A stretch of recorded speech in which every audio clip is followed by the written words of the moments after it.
linguistique. Si on prend le cas de l'arabe, par exemple, quand je vois un arabe dire je, en prenant la formule Anna, on dit je rêve. Anna, c'est la finale A, c'est une finale féminine. Comment un homme peut-il dire Anna? Jamais un Français ne ferait une chose pareille avec sa langue.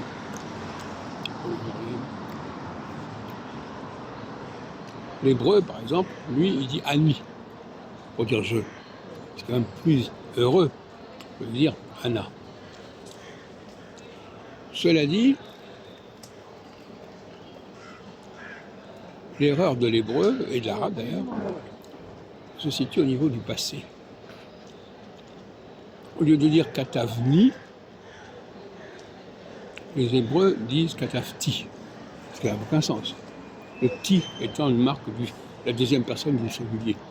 Et les arabes font du pareil, ils disent faimtu, faimti, c'est-à-dire ils emploient le ta pour la première personne. Au lieu de dire ne, ils devraient dire faimna, pas faimti. Faimti, faimtu, ça devrait être réservé,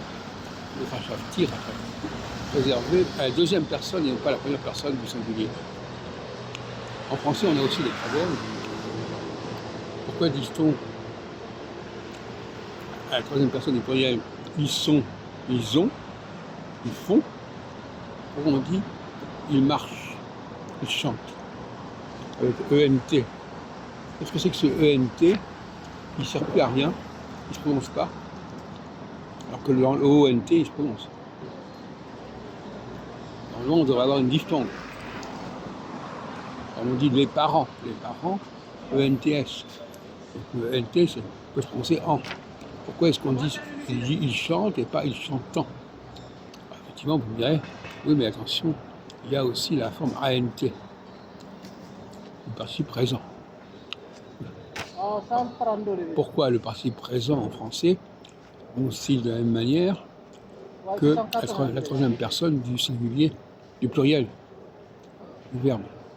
Quand je dis il chante, je ne sais pas si je dis si c'est un singulier ou si c'est un pluriel, c'est quand même incroyable.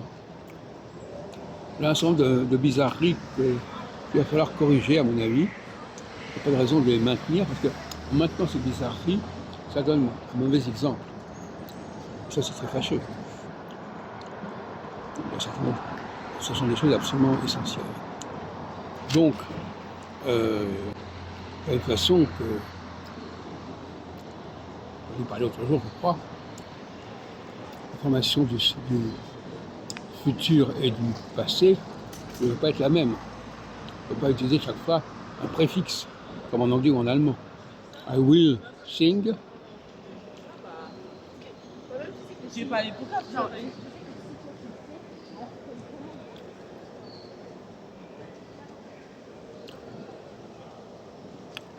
Etc.